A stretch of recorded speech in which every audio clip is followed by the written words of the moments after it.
Deliver tayo rito sa may Asteria Residentes dito sa Parañaque. Ayan, may pa tayo, may Bayatas, tapos Caloocan. Doon lang naman deliver sa isang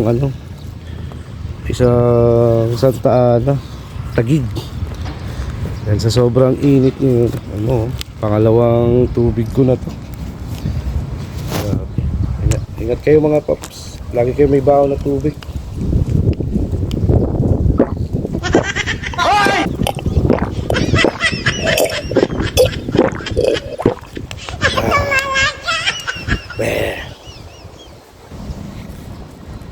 Antay natin yung customer ni Castle Treasure dito. Kasi dito sa building,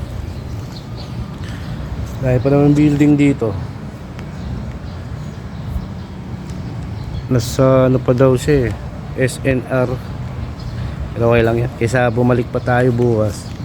Nandito na rin naman antay na lang natin, mga 30 minutes lang siya.